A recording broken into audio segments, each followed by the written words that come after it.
Hello, everyone, and welcome to the 23rd episode of the SERPs of the Week podcast. Today, I have the pleasure of introducing Mike Grehan. He's an SEO pioneer, author, world-traveled, and keynote speaker. Mike, how are you doing today? I'm very good. How are you? I'm great. Really Good. excited about our today's podcast, and the topic is also it's a quite exciting one about SEO, AI, right, and so on. So the topic itself is quite hot, right? I It just is. want to add, right, before going straight to the topic, right, that Mike is also Chief Executive Officer of Chelsea Digital, a New York-based boutique search and performance marketing agency. So how I the weather, am. by the way, in the New York City?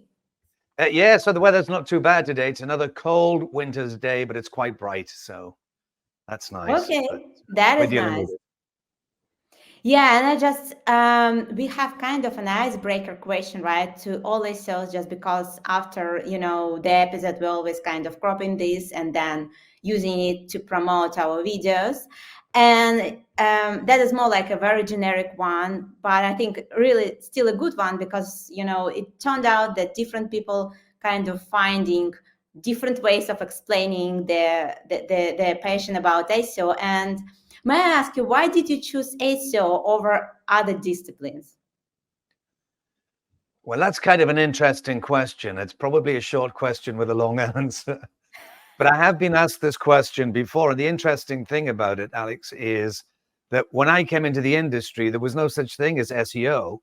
I was still doing search engine stuff, but it wasn't called SEO. In fact, I never liked the term SEO. I've said this over and over again, but But what was it like webmasters before that, or how did you call how did you call this profession before that? yeah, well, Or it was like just a strangely. marketer? So webmaster was a term that goes back in the day as well. We'll come back to that. But there were only a handful of us who were doing this thing that would eventually become search engine optimization. Danny Sullivan, who's well known in the industry, again, SEO pioneer like me. I remember back in the day, he used to talk about doing search engine tune-ups. And this is before Google. People forget there was search and search engines before Google. And then it But I became, used to use Yahoo. I just want to add. So I yeah, used to well, be you've been a around a very little while. advanced Yeah, user of Yahoo. Just before yeah. that, that was the number one, right, search engine.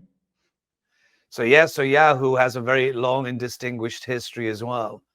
But anyway, in the evolution, somebody eventually came up with the term. In fact, a guy called Frederick Marchini, who was the founder of iProspect, that's the world's largest search marketing company now.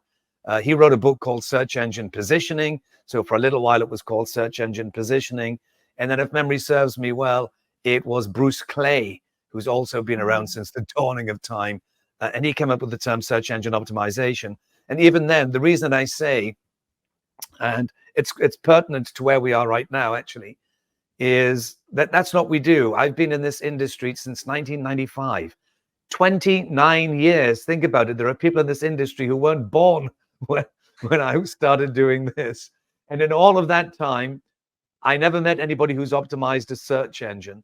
So why we call it search engine optimization, I have no idea. But Yeah, I've we've been never thought about that. exactly. So we don't actually optimize search engines. Even back then, I was saying we optimize web pages, we optimize content now, whether it's images or videos, but we don't actually optimize search engines. And to be perfectly honest, I've been talking recently, and even with my own team and the teams that I've worked with over the past couple of years, not to say again, SEO is dead. That happens every year. I think the terminology SEO is not a good thing, but what we've done has changed so much, the way that we operate and what it is that we're expected to do. And most of what we're doing is about optimizing content, but being an analyst of content. So I think instead of SEO, we should be CEA, which is a content experience analyst. And now with AI going forward, all the more we'll be focused on the content experience. So Yeah, I didn't that is choose very SEO, interesting. but I did help to invent it.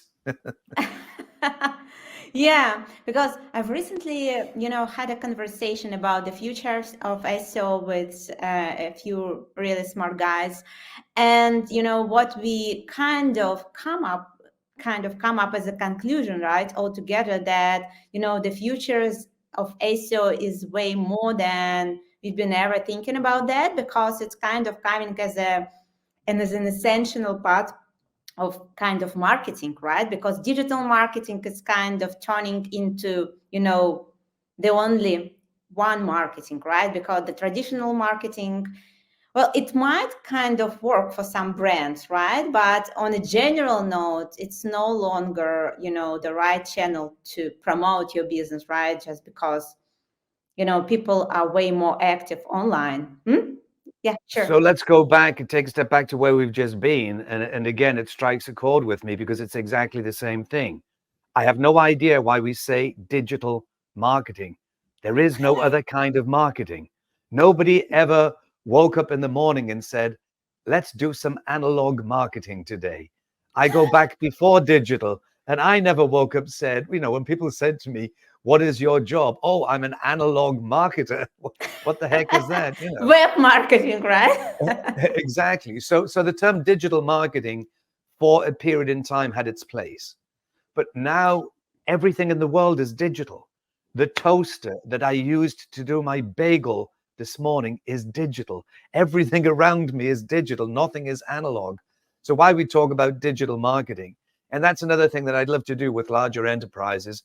And it's quite it annoys some people who are in both camps, the online offline thing, without just Mm-hmm. thinking about it's all digital. When I suggest to them, take your marketing budget, the entire marketing budget, set it back to zero, and see how much of it goes into analog when you finish building the budget out again. It will be none, because everything we Yeah. do is digital. Even the 30-second commercial that you see on TV, and people talk about that being offline.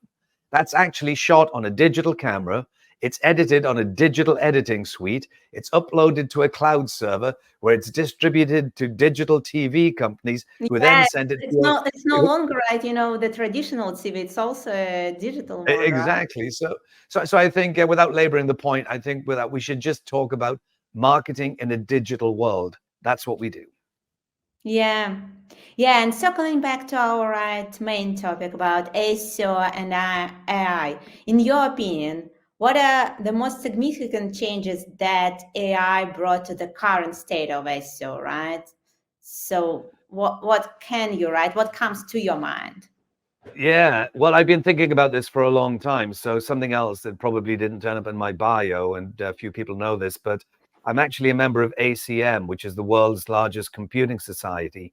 So when I Mm. came into the industry as a member of ACM, I joined a special interest group within that computing society for the Mm-hmm. science of information retrieval. And if you look at SEO, the underlying science is information retrieval. So I've been studying information retrieval for 20 years now. I'm a senior member there. And the thing that I can see, as I've often been able to see a little bit into the future, is what they call a real paradigm shift. And people use that term. What does it actually mean? So if you go back to classic SEO, and I'm actually going to produce a short series so that every SEO understands this, it was purely keyword based. And information retrieval has always been about the keyword, okay? And then online, it was about the keyword and links. And they're kind of still important. But if you look at any search engine, the way that it was built back in the day, and up until probably about 10 years ago, it was all strictly keyword focused. Are these keywords in the query? Do these keywords appear on a web page? And it was kind of all just based around this, what they call a bag of words, okay? It wasn't Mm-hmm. natural language programming. So if you take a look at AI as as an area of science, Mm-hmm. it's actually an umbrella term, and there are other aspects that go underneath that, like robotics and natural language programming (NLP). So they're kind of connected. So what's the big change going to be for SEO? That we, like information retrieval, have to stop being focused just on the keyword, yeah, and start and think in natural language. Yeah. And so this is Mm-hmm. called semantic search now. So in the old-fashioned information retrieval, you could connect a query to a page because the words in the query appear on that page, but you had no idea about the meaning or the context of the query or of the page. But in the Mm-hmm. past 10 years, the way that semantic search has been changing, or vector search as it's also known, is we can now actually look at a sentence, not a keyword, but look at a sentence, yeah? And then look at a query and see what the similarity score is between the meaning of the query and the meaning in the sentence. And then that takes us to the next phase where the end user has been used to just typing in a few keywords into an oblong box and seeing, a list of 10 items. That's all going to change. But gradually, what's happening with the end user is we'll find that we do less typing and more speaking. So now when we talk about Mm-hmm. conversational search, it is because the trend is more for people to talk to devices as opposed to type in keywords. So it becomes more conversational. And the reason that's important, not just from the science point of view, but from the user experience point of view, is over the years, users have learned to deal with the World Wide Web and all of this unstructured data where no one site looks like the other. Think about it. If I come to your website and I go, oh, it says over here what we do, who I am, and contact us. I go to another website, it says down here, it's somewhere else. So I have to learn to navigate around these websites. The same thing happened with the app economy. Now I get like 100 apps on my phone. And each time I go to an app, I have to find out where's my profile, those kind of things. The reason I'm explaining that and laboring that point is, isn't it much easier just to say to a device, do this for me, do that for me, and not have to worry about? So the ultimate interface in marketing is actually going to become voice. So now going back to your original question, which was short, and I'm sorry this is a long answer, but No, it's no really worries. I important. have a follow-up question, but I'll wait. Yeah, good. So, but it's important for everybody in the SEO industry to know that there is a real paradigm shift, not just a makeup one, and that we will have to learn new things and understand that that what we used to refer to as search engine, and I don't think that's a great term either. We'll come back to that. It's a bit dated. What we have is an information provider. So yeah, it's a very exciting time. There are big changes taking place. First piece of advice I would give to any SEO now is have a basic understanding of the science of information retrieval. Don't have to study it, become a scientist, but have a basic understanding of that and how that is changing.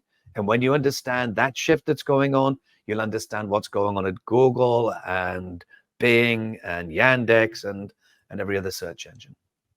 Yeah, and I just want to circle back a little bit, right, to the part where you've been talking about, right, the changes that are happening when it comes to understanding the overall context, right, on a particular page, right, and just kind of, right, showing the right answers to users just based on how similar, most probably, right, or whether there is any kind of similarities, right, in terms of the informational pieces, right, that are matching the initial user query.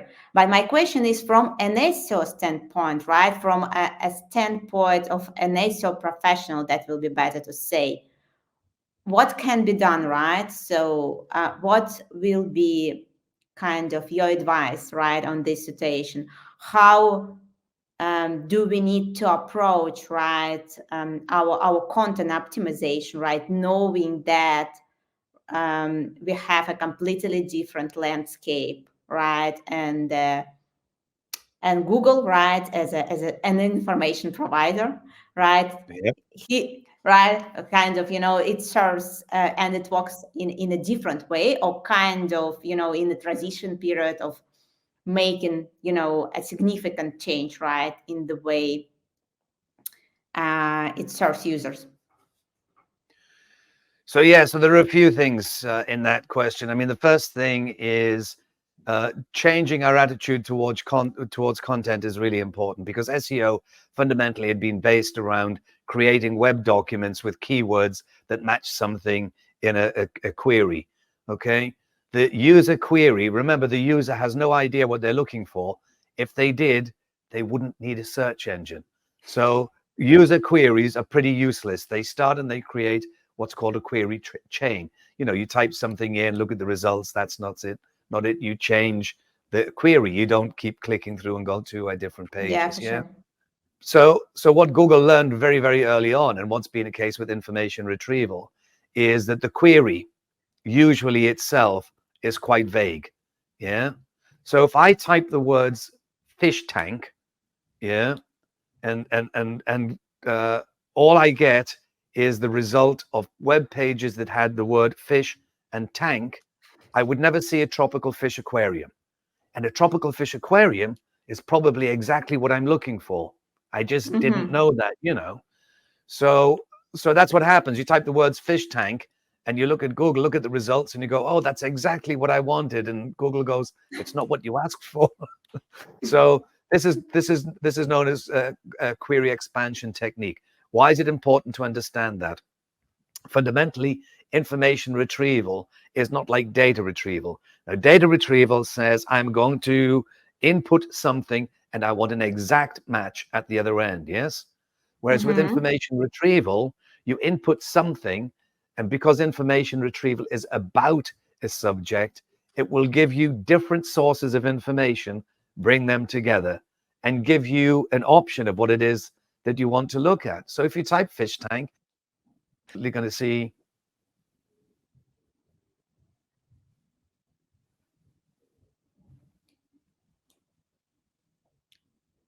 I think I lost you for a second. Oh yeah, sorry. No worries. No Oh, worries. No, that is okay. excuse me. I was frozen in time for a second. Yeah, no worries. So you were Uh, talking about the difference, right? Of I think that was using your query last. expansion techniques. Yeah, Yeah. yeah. So the first thing is going back to the fundamentals. Sorry, my screen just went black there, but we're all good. No worries. No worries. Um, so instead of thinking about I have to create content that has these specific keywords, the idea of writing about a topic, about a theme. Yes, because Google wants to Mhm. bring together all of the sources of information that it can to satisfy the information need of the end user. You know, the next thing is that the user wants a much richer experience now. So with AI, what we're going to see is we're going to see proliferation of um, augmented reality, AR. The VR will be in there, but for at different stages of the user journey. Mhm. But certainly, Google is already showing results in AR, 3D, where you'll see there's a result, and Google will ask, "Can I have access to your camera and your microphone?"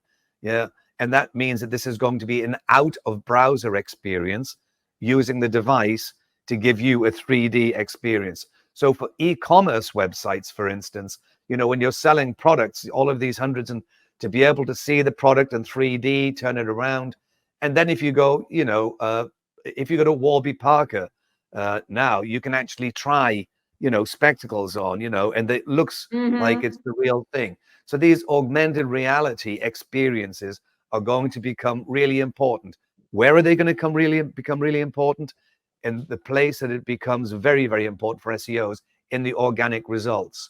So looking at the organic results at Google and all other search engines, where they've been usually kind of web-based documents. I don't know what's going on today. One of the lights just went out. Maybe I didn't pay the electricity bill or something. Maybe. Um, yeah, maybe. Let's hope this one stays on. Um, Yeah.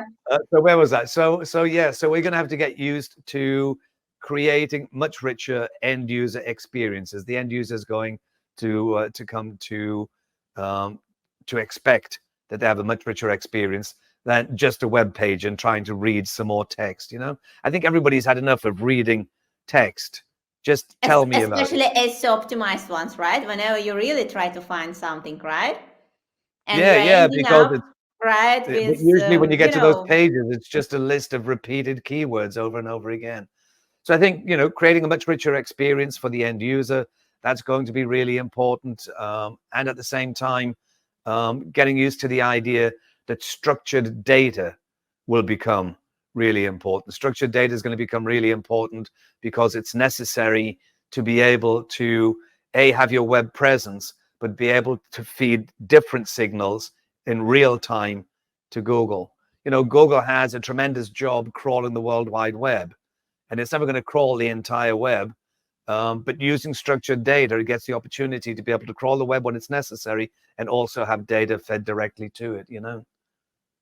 Yeah, but I just wanted to ask something, right, related to, different types of content and, more or less more traditional content, right, that we are quite familiar in seeing in search engine results when they have long form content and so on, right? Um, oh, your light is back. Nice. Yeah, I'm suffering. Nice. I'm worried about this one. It's about to go off as well. Yeah, okay. So my question is, right, is about the following. If the basically the user's needs as well as most probably a search engine needs as well, to show, right, the better results, and the more kind of covering different angles, I would say, right, so kind of providing, right, first-hand experience and so on. Do you think that the future of content, or of kind of content that we will be seeing, the future of, right, the right content that we will be seeing is search engine results is more going towards, right, websites like Reddit, just because it kind of having more content, right, from one side is kind of covering various aspects, right, and it's kind of involving real users answering real questions, right, and they are kind of casually talking about things and sharing their experience. So the answer is that if you take a look at what Google's talking about in its new feature perspectives, they've tried doing this quite a lot of time. But instead of just bringing in some web results that have pages that have the keywords on that you were looking for, yeah, the perspectives idea is, but what does everybody else think about it? And that's kind of similar to what Google did with links. Links were important for a number of reasons, but one of them was looking at link anchor text. Yeah. So Google could determine the subject matter of a page sometimes more easily by looking at the link anchor text that points to a page, yes, to understand what that page is about. So when the query, yeah, could be a little bit vague, or maybe it's closer to understanding this is a question that the community can answer, then yeah, that's why Reddit Mm-hmm. comes in, because Reddit and Quora and all of these sites where there are these discussions that are going on, Mm-hmm. then what Google is saying, these are normal web results, yeah, these are web pages, and these are conversations that are taking place. So going forward, in terms of being able to maintain your presence, keep your brand, instead of just thinking about optimizing my web page, you're going to have to start and think about, how do I discuss me and my brand in the community at places like Reddit and Quora? How do I keep myself in there? And then how do I think about doing PR so that I'm in, various other places around the web? In short, it's kind of like just in the olden days, of integrated marketing. You don't do just PR, you do PR and advertising and direct mail and in person and personal selling and all of those things. So you have to take a look at the entire spectrum under the marketing umbrella, because that marketing is an umbrella term as well, and think, how am I going to do all of these things? If people want my website and my own web property, here's what they should find. Okay. If people are looking for opinions, yeah, we're a brand within this area. We should have an opinion at Quora, Reddit, and all of those other places. It's not you going in and giving your opinion, but again, kind of like influencers, what do our customers think? So, certainly there's going to be a lot more happening in the organic results. Whereas you do say, you have to stop thinking yourself, am I an SEO or am I a marketer? No, I think, in my opinion, we are not SEOs or whatever it is. We are marketers. just because, right? Then the main idea behind everything is to create a solid web footprint, right? So the right one. So, the people that will be looking for anything related to your product or service, right? They will be eventually ending up with seeing your brand and considering your brand, right? So that is the main idea instead of just kind of optimizing this or that page. And if, right, in my opinion, if the competition in search engine results by some reason doesn't allow you to run by, this particular set of keywords, your main goal is to find some other ways of ranking right there, of appearing there in front of this audience, and not necessarily maybe just in Google. The other light just went out. I'm sorry. I'm just going to do something Yeah, I know, real no. quick. Yeah, please do that because you lost all your lightings at some I point. did. Yeah. Oh, man. As you can tell, I'm in a studio which is brand new, and No, it looks great, but just doesn't behave well today. this is the first time. This is the very first time it's being used. So look, I'm the very ghostly Mike Grehan here. But I I'll have still to get see you, somebody which is on great. because anyway, here I am in Halloween. The best I Yeah, can do at the kind of moment. preparation. Oh, I know what I can do. You wait for 1 second. Yeah, no worries. I'm here just waiting for you. And meanwhile, I have for you, right, the question about AI and SEO, but in a bit different way. So, what are the key benefits that AI brings to the field of SEO, right? So, how we can leverage the power of AI in order to Yeah. do our right, in order to market better our brand entities.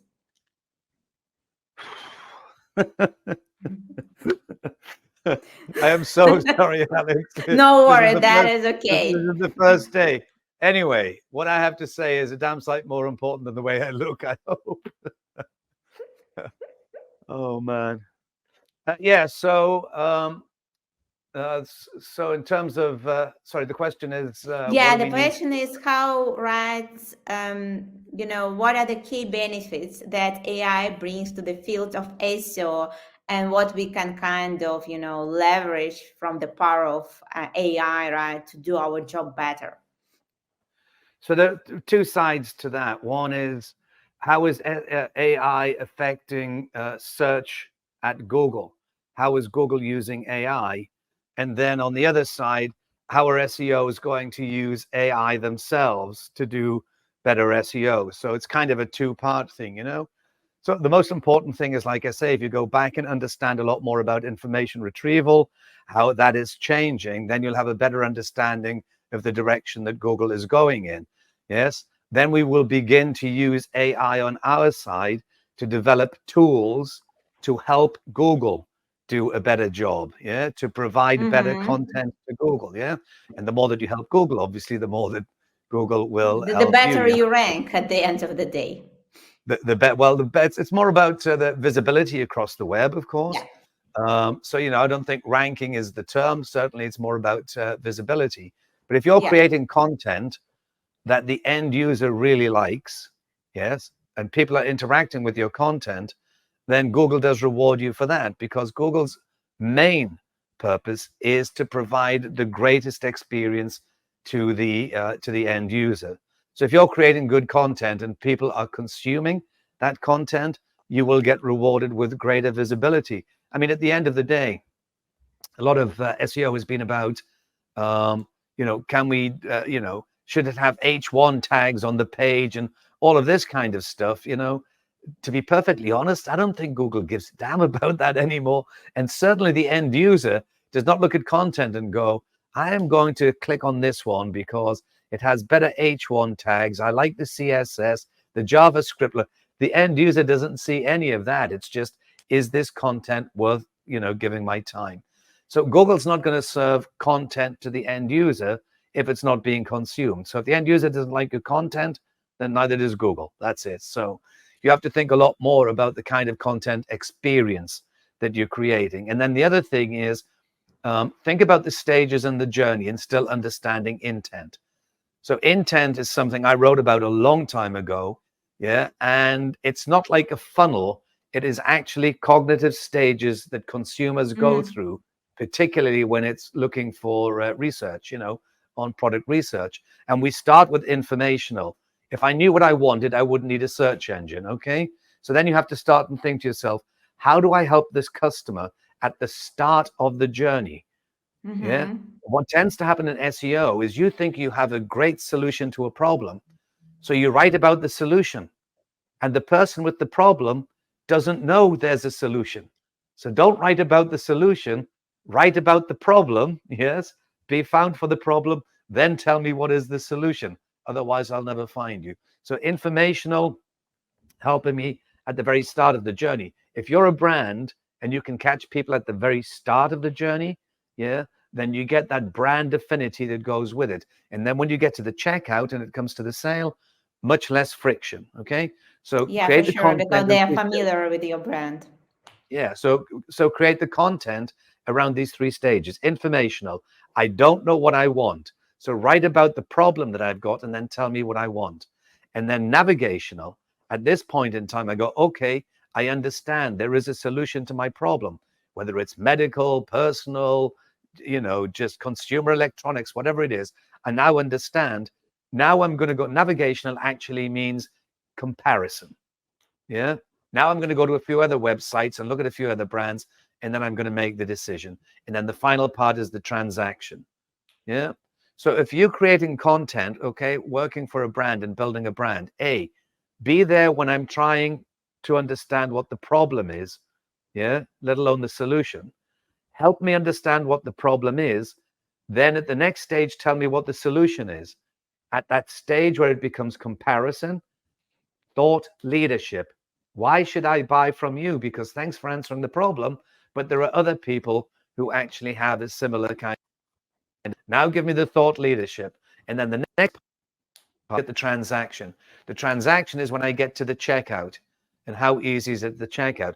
Now, at the checkout, the difference is there that part of the problem that you've got is that a lot of people, particularly with paid search, yes, don't think about the early stages. They just want to go straight to the sale. They want to meet you at the checkout, and trying to convert somebody to your brand at the checkout involves a lot of shouting and "Oh, I'm over here." Whereas if you connected somebody at the very beginning of the journey, much less friction at the end of the journey at the checkout. Yeah, but it looks like way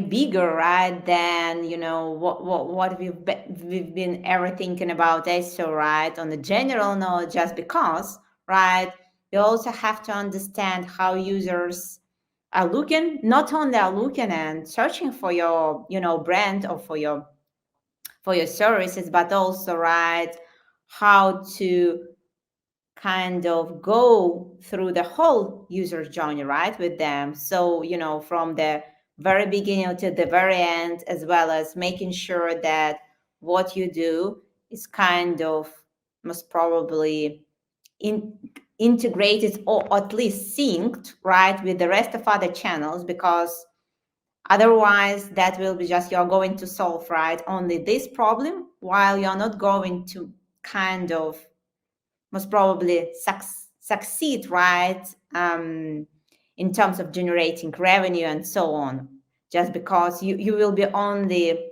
capturing users at early stages if we're talking about information inquiries, right, and just kind of leaving them, right, just because by no reason or by some reasons, right, you've been thinking that, oh, that is not kind of, my job, right, that should be done by someone else. Yeah, I think again, the integrated marketing aspect is really important. As I said before, from time immemorial in marketing now, integrating marketing so that we have consistency with messaging and, the whole thing that we need to do as marketers. Going back to what we were saying before about looking at results and information provider now, like, we say search engine will give us web pages. Not everything in the world, right, is in Google's database, and it never will be. So information comes from all over. So the information provider will provide multimodal results, and they'll come in all shapes and forms. Yes. So maybe at the informational stage for you, actually YouTube and a video is a much better idea than creating a web page. When you think about this, when for a regular search at Google, for some queries, a web page may be the answer. Sometimes just an image can do it. Yes, it may be a video, short video or a long video. If it's a technical, it could be a 150-page PDF document.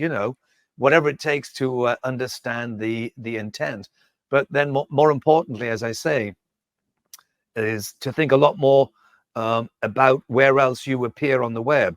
So again, when it comes to the thought leadership part, when it comes to the navigational part and comparison, maybe the best place to have that fight is in social media.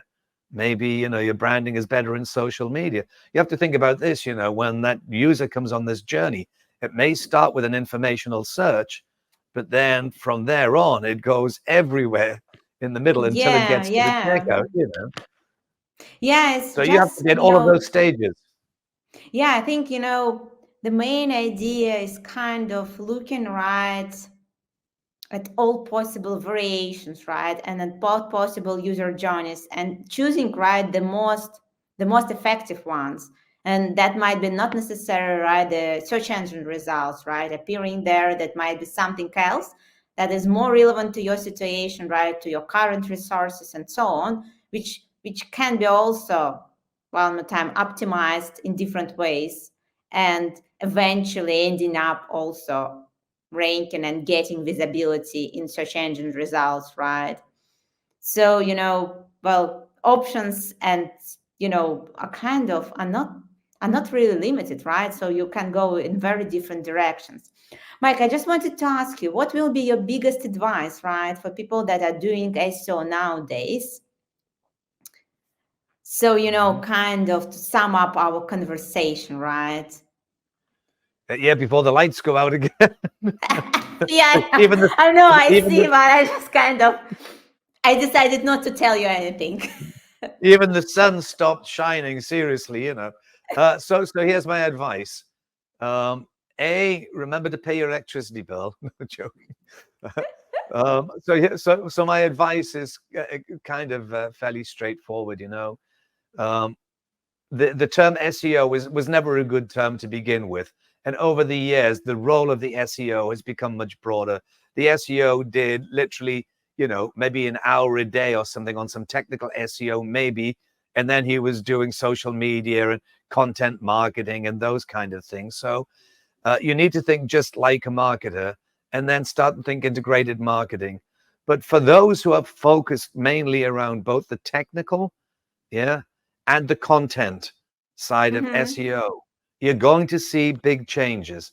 Google actually at this point in time is not even serving the best results, but it's going to come back. Yeah, it's going to come back in a different way, and it will be much more conversational. So the keyword is not dead, but it's not the most important thing. Keywords are directional. They point to where the content is, but they don't Mm-hmm. necessarily appear in that content. So all of the content that you create now, write as you speak. I mean, literally, write as you speak, formulate great content, great sentences. Stop this notion of having to keyword stuff everything, because that doesn't work anymore. People talk about links not being very important. Links in the ultimate ranking scheme, okay, are not the most important thing, but they are really important at the start of this indexing process. As I say, Google still takes a look. You can write any content you like, Alex, about your own website and say, my content is the greatest content. My product is the world's greatest product. Okay. And the algorithm says, who else thinks so? And the best way to do that is to look at the anchor text to see if other people agree with you. Do other people say, go to Alex's Do site? It's the other best people in the world. recommend you, right? That's it. Okay. So it's more what other people say about you than it is what you say about yourself. And And if then no one's right, or kind of not relevant websites, right, are kind of, endorsing you, recommending you, then no, it's not like that. Exactly. So yeah, so reputation is still really important. But start and think now. about different types of content, particularly with AR involved, augmented reality. This is going to become a big deal. And then structured Mm-hmm. data will become much more important at the same time. So I would start and think, if you're doing content mainly around search, then just think about what's the richest experience I can provide, understanding from the intent, yeah, and then making sure that you're sending all of these very strong signals using structured data. You know, at the very beginning, I told you there's a big difference between um, information retrieval and data retrieval. Okay, if you create a website with web content, there's your information retrieval, unstructured data, and then you support that with schema, which is the structured data. Then you've got both bases covered. Yeah, thank you very much, Mike, for joining us today. Thank you very much for these exciting conversations. I have the very last question. Where do our listeners can find you? Yeah, if you just do a search at Google for Mike Grehan, there's all kinds of nonsense about me there. And I've loved doing Okay, this. I'm perfect. sorry. I'm sorry we had these problems in this. This literally the first time the studio is being used. So I'm sorry it was tested on you. But thank you very much for inviting me, Alex. Yeah, thank you very much, Mike, for being with us. That was a pure pleasure.